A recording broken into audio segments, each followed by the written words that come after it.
Hello and welcome back. We are going to continue our discussion on how you can develop other type of machine learning models for solving other types of machine learning problems such as beyond classification and regression and dimensionality reduction.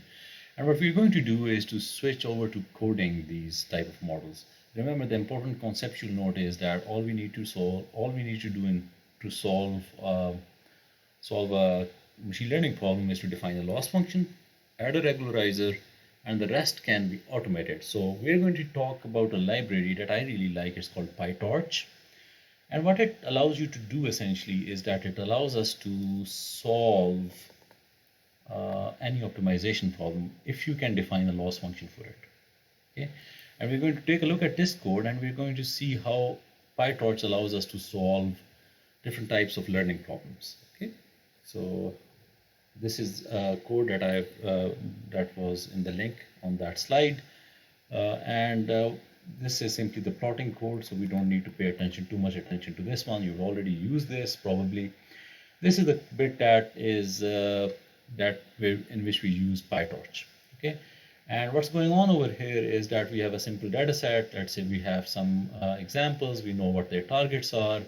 We simply import this Pytorch, this torch.optim module that allows us to do optimization.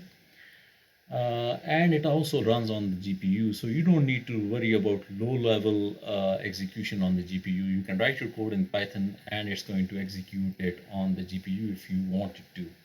You can either select a GPU device if you have it on your computer, or you can run it on the CPU. So all this is doing is specifying what device we want to use, okay?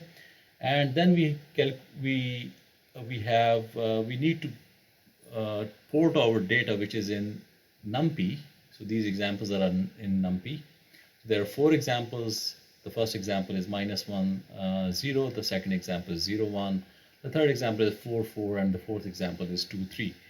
And then we have the corresponding targets for these classification examples. The first 2 examples are negative and the other 2 examples are positive. And these are NumPy arrays. And Pytorch uses its own internal representation, which are called torch arrays or tensors. And all we need to do to convert them from NumPy to torch is that we need to use this function called torch.fromNumPy. And it allows us to convert this or to port these NumPy arrays over to Pytorch. Okay, so this is all that is going on over here. Just to get an idea of how many examples we have, how many inputs or how many features we have, which is going to be 2 in this case, and how many outputs do we want. So we have a single output in this case, so that's why this is 1. We can define different loss functions. So if you look at this particular formulation, we define a function called square loss, SQ loss, and what's going on over here is that you have a true input and the predicted input or predicted output of the machine learning model, and then we can go ahead and calculate a square loss over here, right? So pretty easy. Similarly, you can use Hinge loss if you want, and you can use logistic loss. This is simply an implementation, the same equations that we have seen in the previous presentation. These are exactly the same equations, and you can implement different type of loss functions. Now what we want is a linear model, right? We want to use a linear model in which we have f of x is equal to w transpose x plus b. So what we need is to create 2 types of parameters: the weight parameter, which is going to be a 2-dimensional weight vector, one corresponding to each type of feature, and then we're going to create another parameter which is going to be the bias term. And this is what we do over here. We initialize the weight and the bias parameters. So this is going to be a 3-dimensional vector. 2 dimensions that correspond to the weights, and then we have added an extra dimension for the bias value. So this allows us to initialize the parameters, and it's really important that we specify requires grad is equal to true here, because this is the set of variables that we will be optimizing over. So that's why this requires grad is equal to 2, because we are going to use an algorithm for doing this optimization that would need these gradients. Now what we do is we create an optimizer, which is simply the stochastic gradient descent optimizer, and we are specifying that we want to optimize over these parameters, which is this WB vector that we had created over here. So all this is doing is telling Pytorch that we want to optimize over these parameters. Okay, and you can pick different parameters for this optimizer, such as the learning rate, which is 0.01 in this case. And then this is where the training actually is going to take place. So we iterate over the training data set about 500 times. Each of those iterations is going to be called an epoch. Within each epoch, we initialize our loss calculation to 0 at the beginning. And then what we do is we go through each of the examples once. We calculate, we separate out the weight vector and the bias vector over here. And then what we do is we calculate the output of a given example. So within this loop, we take a single example, xi, we take the dot product of that example with the weight vector. So this is where W transpose X is taking place. And then we add a bias term to that. Once we've done that, we have generated a prediction for that particular example.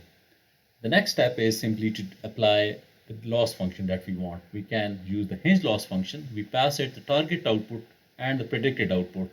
Remember, we had created these functions over here that accepted the true value and the predicted value, and then calculated the different type of loss functions and returned those. So the value of the loss function is going to be this much.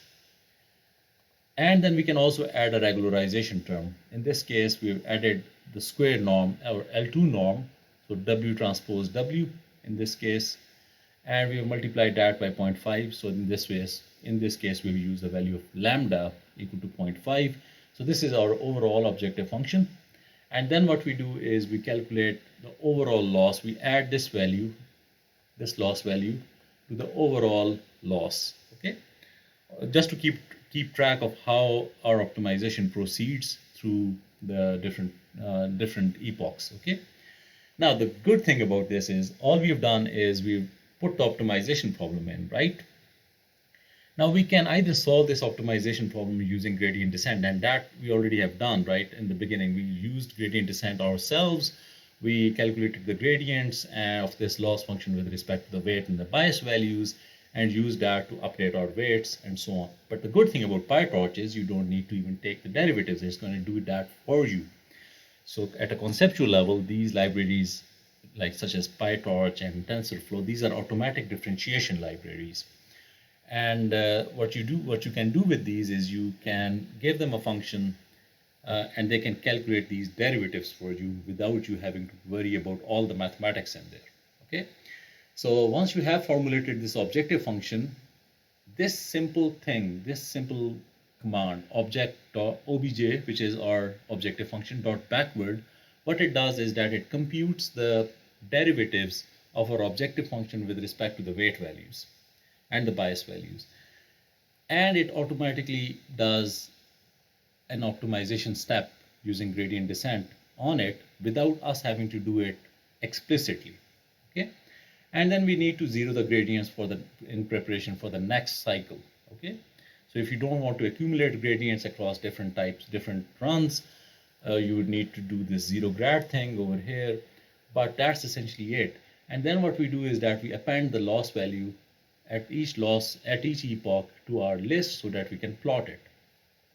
Once this code has executed, this big for loop has executed, we can detach these weight and bias values and move them back to NumPy, where now we can simply do calculations in NumPy. Okay, so this particular function called CLF takes a feature value as input, uses the weights that we have learned from Pytorch, and we move them back from the Pytorch space into NumPy, and we can calculate the prediction value over here. So we can do that in Pytorch as well, but it makes plotting a bit difficult, especially using the plotted function that we have implemented already. And then this is just simply some plotting code that I welcome you to try out yourself, and this is the result that we get. So we had these two positive examples and we had these two negative examples. You can see that our line is passing through this point. So this is how you can implement a very simple model in Pytorch. Another interesting thing that you can see over here is that if you plot the loss across epochs, loss value across different epochs, you can see that it decreases very quickly. And you can use this. This is what I call a convergence plot, and this gives me confidence that the machine learning problem has been solved. So if the loss was not decreasing, then I would say that my optimization problem has not been solved.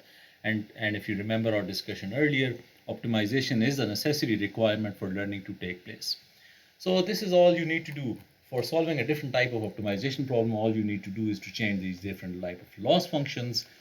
And I welcome you to play with different losses that are given over here. But if your problem is other than classification, for example, if you're given a regression problem, all you need to do is to change the definition of the loss function over here. You can also change the regularizer over here. If you want to try out with more complex models like neural networks, all you need to do is to change the representation bit over here. Okay, and then the optimization is automatically taken care of by Pytorch. That's the beauty of it, right?